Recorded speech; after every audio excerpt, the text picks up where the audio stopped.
5 Chinese owned warehouse our Enya Unquantain na Chantre region. Almost I say our more creative yes and fine. Machines are made for illegal mining. I'm say, why are they a quaba? Yadamasi. Nyankupu and Sira was some way by a chemo. Not me patrol, Chamachi. Mamu nye mistake, any mistake fa. And for Monko back to China. Hey, Yenjelibe.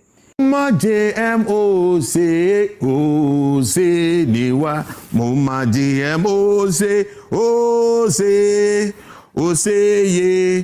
Now we have a head of state, not a ceremonial president. We have a real president. He's showing his power. And this is what we expect of proper leadership. And any reasonable person in this country will know that the state of galamsey is worse than it was in the NPP administration. Party I worked 8 good years. 8 years in one. One man who could take. I'm a lances at a chair lances who check at the who yeah, galamsey are your west and the origin. And now on more year prescription markets here, I want to man is and it's my own to me.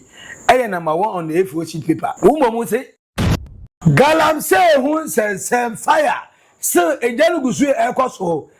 Now was the National Anti-Illegal Mining Operation Secretary Task Force for so yeah, woman dear Bamba Ghana wedding couldn't be call you best say Eddie Bio.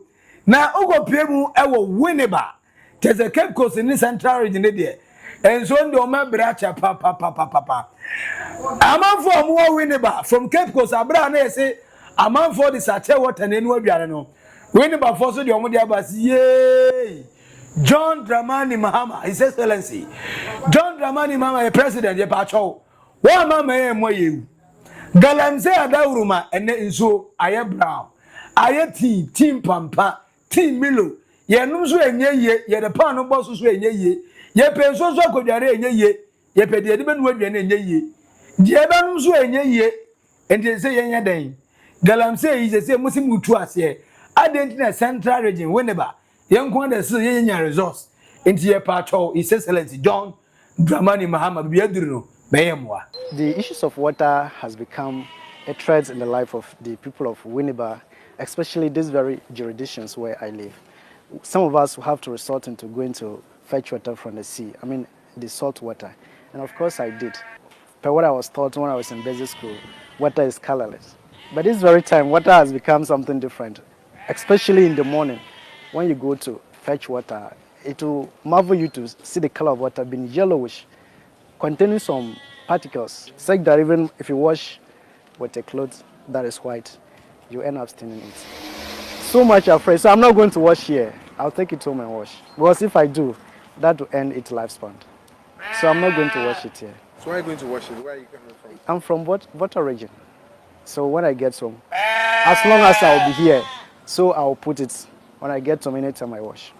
But before we started exams, I was admitted 3 times. And I think it's as a result of the water. Not that I drink, but when I bath, after finishing, I feel some scratches on my skin. And I want to believe it is because of the chemicals, mercury, that they actually used for the mining activities. It's what is given. And so it's having a greater impact. I mean, not positive impact, but a negative effect on our health. So according to the line, when you ask, they say now, because of the galamsey, the water works people used to use so many chemicals before it would be neat. We used to get water every day. But now for some time, so for some days now, sometimes it will take us more than 1 week, there will be no water. We have to travel, go far. We used to go to Bonmense, get one river there, they call it Bonmense. And then we'll go fetch the water, and the water is not clean. Even though the one way will come from water works itself. If you fetch it, put it down for some hours, you will say there's dirty, clay under. Ubi sometimes I call say Ngoko. Nti we don't kakra na fufu. Ndi me maaju me che me say am galamsey na mutu no. Na ye hunu sa na first 90 sa. The sebele saba, sebele na akọ fufu so ba nti say omuja nsuo no me pomochaw. Gana penye sewala. Go to ISO. As we be watch now it's red. So this are our pleading. So we are begging the government to help us. Now, omudi ewe na because hey, and as I galamsey no enye ende ye. How are we going to end the galamsey fight now? Why na another content creator wo to kwan. Ana say wo je say enyaja or the flight in anam ti man ncha she no on twa form kakra o go try ya. Who go pay more the northern region? I was Zebila in the upper east region of Ghana. Says Mr. Galamsey no adru baby. The real motto of Galamsey, hey, everywhere you go. Says everywhere you go, there's Galamsey. Upper west, upper east, northern region, northeast, central region, western region, eastern region, Ahafo region, Ashanti region. And kwa komini baby enkonko duri here. Enti upper east for so jamode na wo he Galamsey egusu na ekoswa. Now they say the National Anti-Illegal Mining Operating Task Force for mo ya chewa Ahafo region. Monya ward na mo wrap up enwe ha. Na mo nto aso ngoduru no because na ma dey enough. Ebi ni ho check yi. Boys now no move north.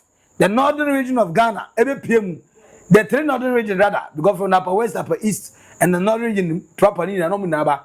Omba be Galamsey wa down. She said, I want to know someone how more. Omoangasa, Omorian, one Angasano.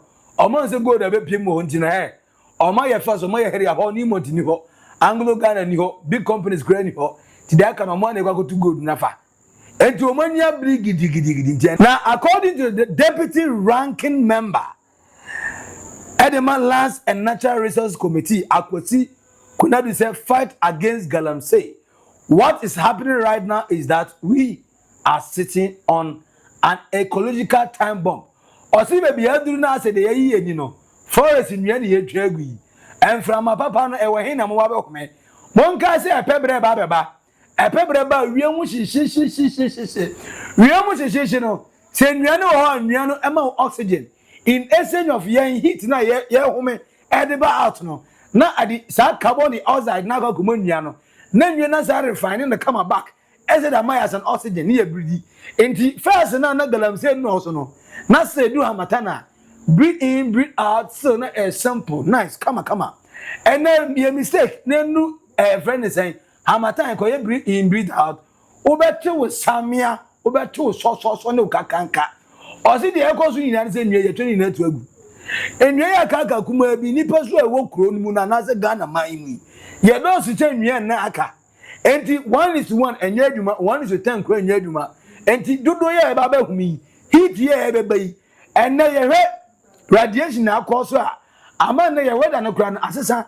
Indi sa heat ye be be ya dwin say Galamsey ni enua ni etwagu ena mframa na emfa ena nsuo na ento ana yesase ni ase ni enua ni ebese no nsuo ni na ase o se hwe mu di nkomo ABC munye nduru abede baby eduru no efege because baby eduru no hamata ni ebewuram yewura November ena nsuo na ase ase mframa afufei ebebeta etwawie by December kura kwata ni eduru na amata na start January February March ekosie bia April na nso nya ntoye nti oba home ahwe oba dam ya hwe afa na obehu se sa ceremonial a friend is spana den ye beye manjai se beye afa na ye ba be chia amanfo okon ba be chia ahuro nsan ba begu amanfo ba be yare ahwe na be ba bi ewu nti ono de eni kupa ya ahwe anka Galamsey asemi ye na ekoye na ana party A party B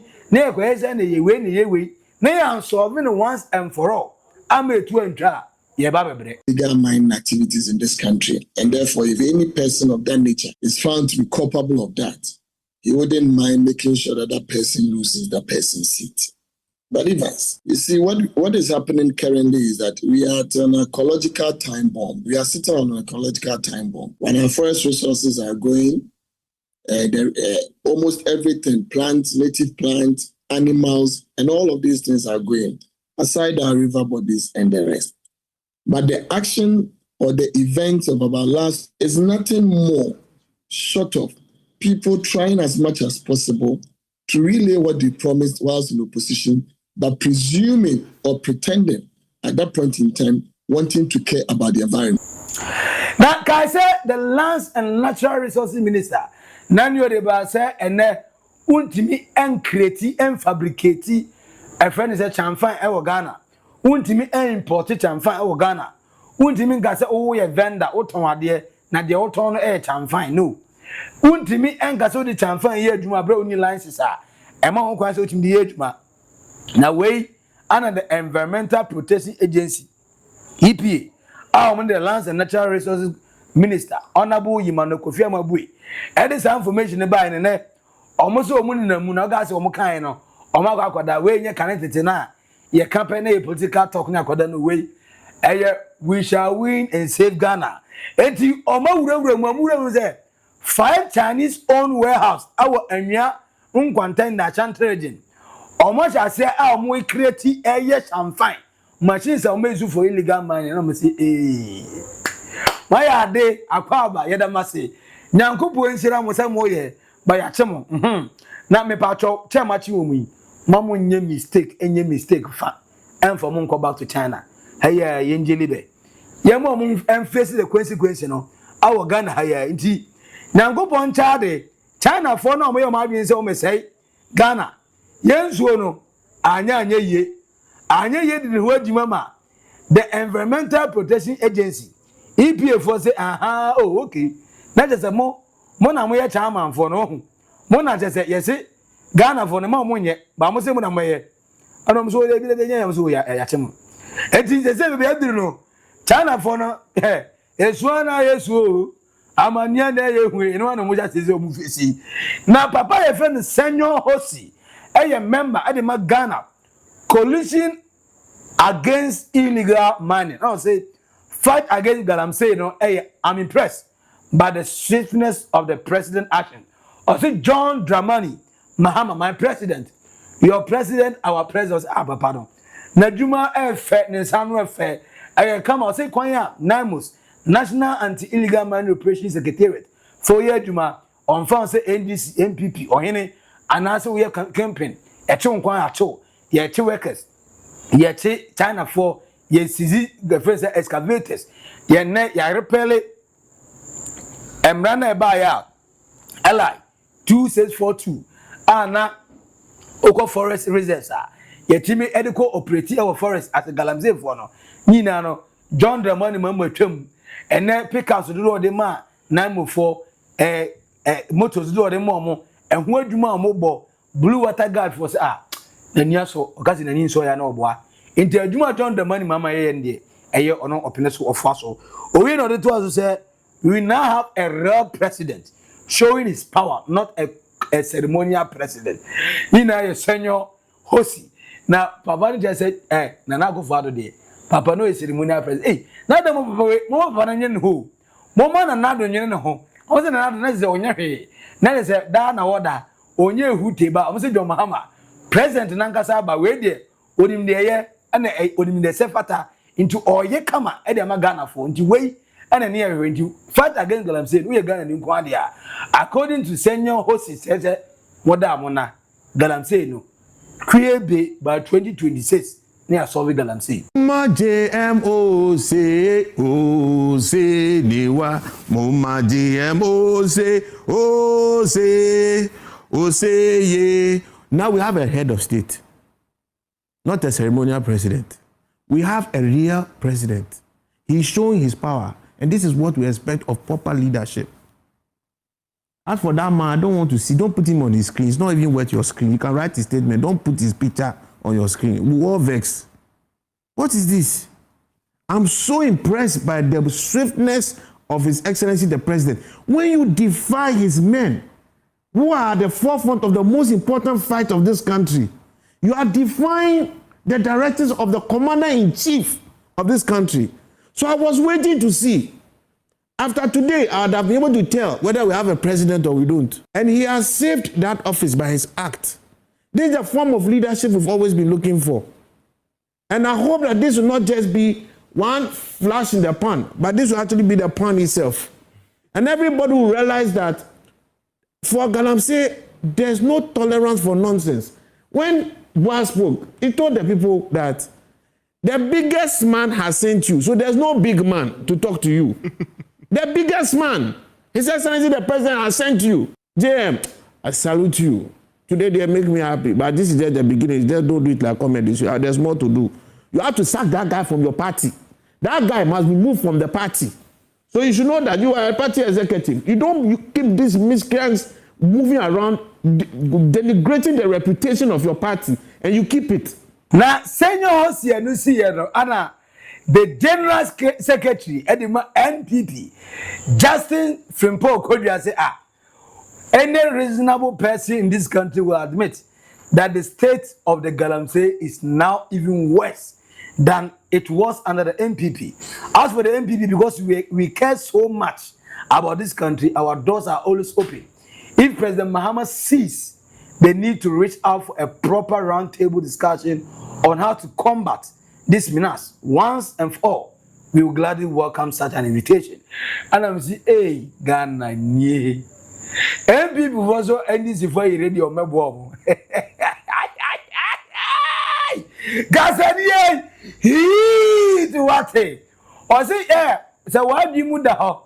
Na say be umodam unzido na say odwene otenke na number 6 in e work correct when we say galamsey no under John Dramani Mahama aye west and is volunteer hwe koto na mom no enam say MPP do Ghana nti we shall win and save Ghana the elephant party and the elephant party no they want to save Ghana nti no John Dramani Mahama omra mo na say onu muni komo adwentre bia so mo kire Emma John Dramani Mahama ni NDC for the boy Emma so galamsey why not Omeyama Ghana afantum abafra party a what 8 good years 8 years mwa one timanye hu kote ama lances acheche lances e uche katikeke uwie ya galamsey aye west and the origin ene omo ye prosecutor makese agonta manis ani chama untumi aye number 1 on the A4 sheet paper umo mo say NDC for mo mra wonche clap for Ghana